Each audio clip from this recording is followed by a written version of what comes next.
Oh no! Can you believe it? My sweet potato that I just harvested is sick.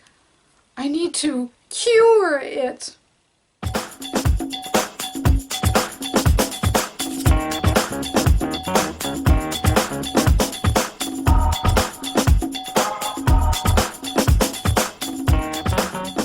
Hey everybody, in this video I want to talk to you about how to cure sweet potatoes. And no, it does not have to do about the potato being sick and you're trying to get it healthy.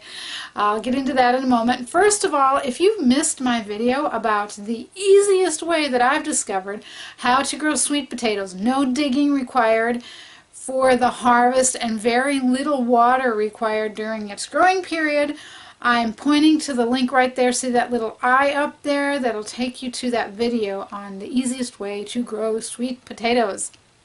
So, curing sweet potatoes. What is it? Why do you have to do it? Do you really need to do it? Let's answer that last question first. Yes, you really need to cure sweet potatoes if you care about, number one, how they taste, number two, how well they store. Curing sweet potatoes is a process of exposing them to very warm temperatures and high humidity in order to, well, there's two things that happen. First of all, they'll grow a second skin, and this second skin allows them to be stored for long periods of time, even up to several months.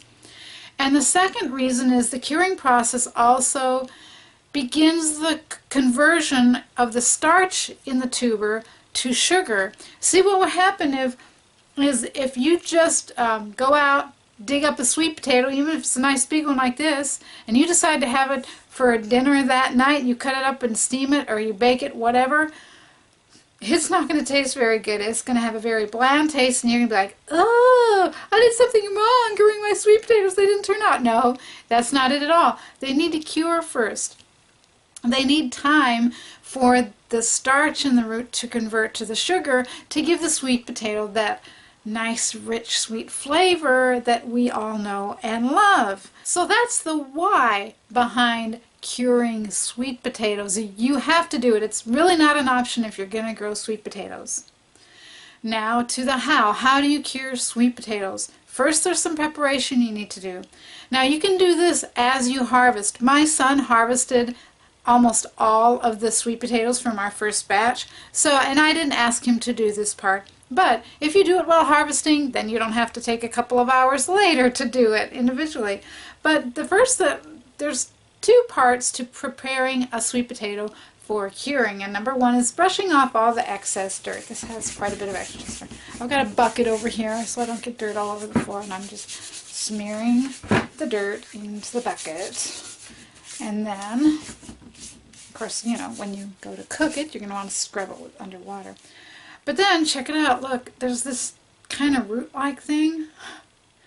I think if it had had time, it might have been attached to another little tuber. I don't know. But you need to take all these things off that are sticking out and discard them. And also, this one is also sprouted a little bit. What did happen to it? I saw a little sprout. Maybe I accidentally brushed it off. And here's a little bit of sprout, the purple coming out. Alright, and a lot of potatoes also will have skinny ends, really skinny. And this one's not too bad, but it's pretty flimsy. That even looks kind of rotting there. That's nasty. We'll see what happens with this potato. See that brown spot there? But yeah, when you've got little, really skinny parts sticking out of the potato, you want to pull them off before you cure it, and this is why. Alright, those skinny parts, when you store them, when you pile them up with other sweet potatoes, guess what is probably going to happen? At some point, break off. And when they break off, the inside flesh will be exposed, and what do you suppose will happen? Yeah, it'll start to develop mold or rot or something like that. So, and that's not good. You don't want that to happen. If you get all the skinny parts off and the little root things hanging out before you cure it, well, during the curing process, it's going to grow a second skin. And so, when this potato gets cured, another skin is going to grow on top, and it'll be fine. Although I'm not sure about that little brown part. So that's the preparation. All right, curing. When do you do it? Ideally, you start the curing process 1 to 2 hours after you harvest the sweet potatoes. I don't do it that way. Generally, it's the next day because I do all the preparation of breaking the little things off and things like that. And my sweet potatoes have turned out fine, no problem. So between, let's say, 1 and 24 hours after harvest, you need to start curing them. What do you do? How do you cure them? Okay, this is where it gets a little sticky. Because, you know, when you want an answer to a question, you go on the internet, you get 5 completely different answers. The same is true if you go to search how to cure sweet potatoes. Some people say 4 to 14 days. Depending on the temperature and humidity that you're exposing the potatoes to. Some people say has to be at least 10 days. Another website I read said 7 to 14 days, 1 to 2 weeks. Who do you believe? Well, how about believing the people who have actually done it? There was a Mother Earth News article that I found where the couple had cured their sweet potatoes. They generally do it between 4 and 6 days. At around 80 degrees, I think, and they have great results. Their sweet potatoes store well, and they taste great. I generally expose mine to the higher heat for about 3 to 4 days, and they turn out fine. So, and another article I read does say that if you can, the more ideal conditions you can give the sweet potatoes during the curing process, which means the higher the temperature, between 80 and 90 degrees. If you can cure them at a higher temperature and high humidity, you don't have to cure them for as many days. If you have to cure them inside your house at, like, say 75 degrees, then the curing process is going to take a lot longer, more like 2 weeks. So, part of it depends on just how the conditions that you're going to expose the sweet potatoes to. But ideally is between 80 and 90 degrees and 80 to 90% humidity, and that opinion again is going to differ according to what website you find. However, I am in the tub. The reason I'm doing this video in the tough shed is because this is where I have all my sweet potatoes. This is our curing facility. The ideal situation is that you have a separate building that you can heat up and, even more ideally, regulate the humidity. That it's something separate from your house. Get it nice and warm and nice and humid, and the sweet potatoes will love it. If you can't, you can either cure it inside your home, or you can even, put them outside in like semi-shade for several warm days in a row. And, last year I read an article where a person said you can do it that way too, and it works. You just have to make sure it's not rainy days, not really high humidity, and obviously not rainy. You don't want the sweet potatoes to get wet at all. This is the curing process is also a drying out process, because what's going to happen if they're wet and then you store them? Yeah, mold, rotting, all that good stuff. So I kind of went off on a tangent. I was saying, all right, in our top shed, I can more or less regulate the temperature with our little space heater. However, not the humidity. Whatever the humidity outside is that seeps into here is what the humidity is. And last year and this year both, even though most of the time we have pretty high humidity, the average annual humidity here is 74%. For some reason, whenever I cure sweet potatoes, the humidity is a lot lower. They've turned out really great, even though I haven't had high humidity. I just make sure it's between 80 and 85 degrees, 24/7 for a few days. That's how I cure mine. Disclaimer, it may not work for you, but that gives you a general ballpark of the temperature and humidity, how to get started. Now, how do you lay them out? You want to lay them out in a single layer, not touching. Again, they can pass mold onto each other. If one of them has a little wet spot and the other one doesn't, you can get that one wet, and then mold starts to grow nasty. So you want to spread them out. That'll help them get dry and stay dry. A single layer either on the floor, or even better, because warm air rises, if you're using a space heater on the floor, if you have some sort of very large table you can spread out the sweet potatoes, that's even better because the warm air will encompass them better. We don't have that, so I just spread out my sweet potatoes on the floor in a single layer, and there they were for about 3.5 days. So what do you do when you're done curing the sweet potato? How do you store it? Again, go online and there's going to be some differences. Some people say just stick it in your house at room temperature at like 72 degrees and it'll last for months. Other people say, no, the temperature needs to be between 55 and 60 degrees, and then it'll only last for about a month. Good grief. All right. Last year, I had my sweet potatoes in our house. So, you know, during the winter, the house is at 70-ish degrees or so.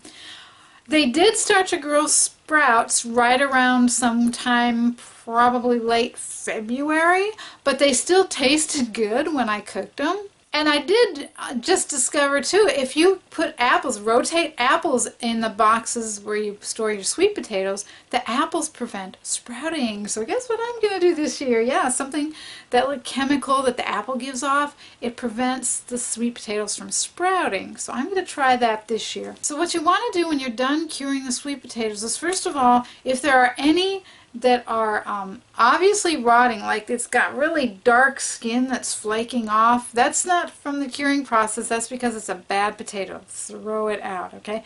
Any that are obvious, that are flexible, after you cure it, you can still bend them, it's gonna rot, throw it out. But when you have really good potatoes that are nice and hard, whoop, there's a little bit of dirt left on that one, and I want to show you, this is what happens when it grows. This, I had picked skin off of this one. This one is already cured, and it was either yellow or orange when I picked it off, and now you can see it's grown a second skin. It's got a kind of white color, and that's how you know it's good and cured.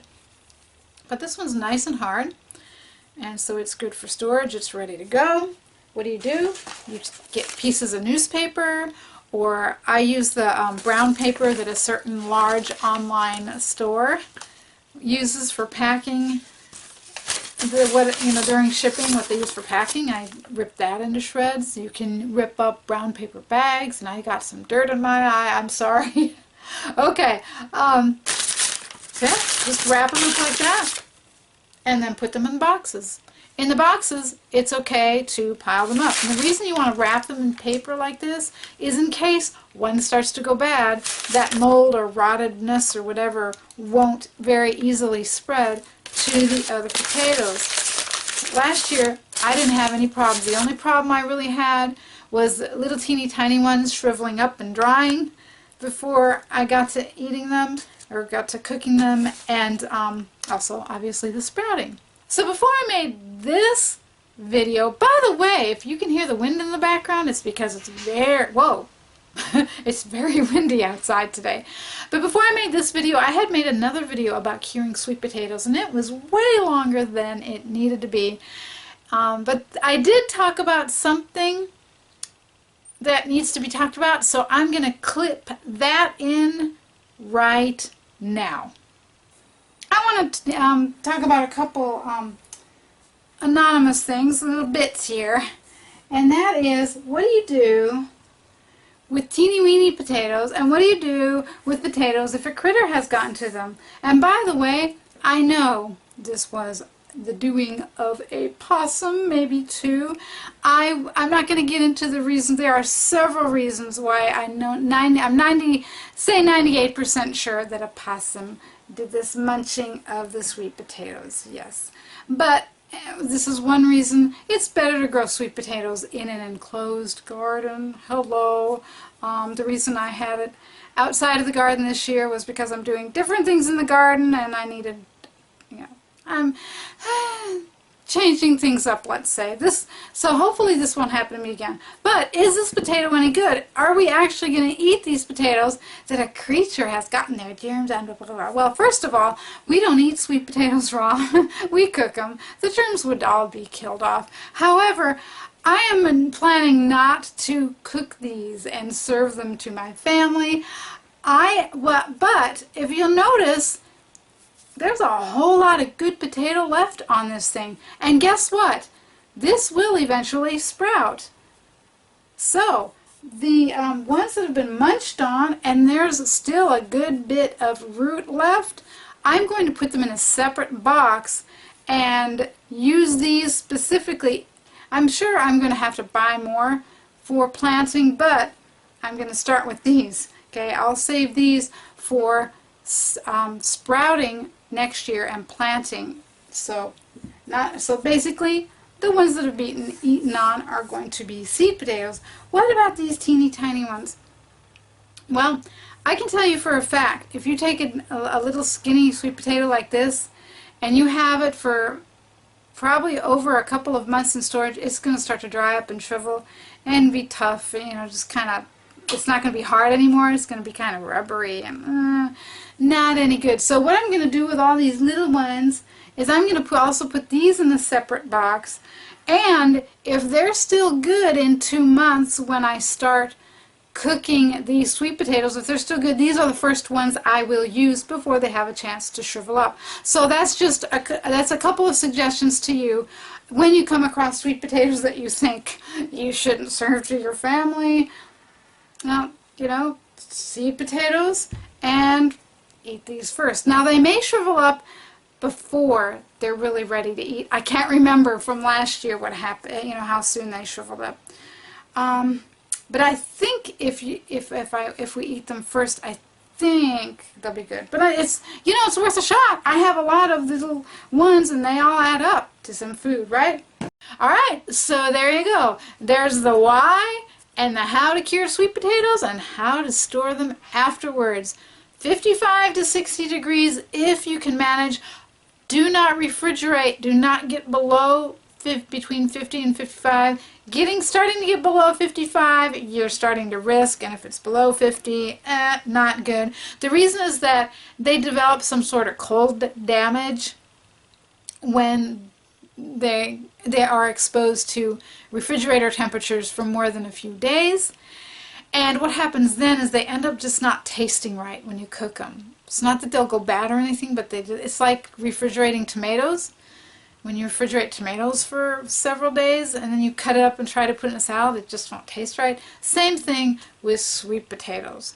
So, ideally between 55 and 60 degrees, a low room temperature, a wintertime room temperature, will work as well. And, you know, in my experience, it does okay. So, there you go. Anyway, your how-to on curing sweet potatoes and then storing them afterwards. Thanks a lot for watching this video. Please give it a thumbs up if you have found it helpful. And also, I've got another video you might be interested in. That's 8 ways to get more exercise in your garden. I did that video tongue-in-cheek as a kind of humor thing. Again, I'm pointing to the link there. You might want to check that out. Alright, well, I will see you next time.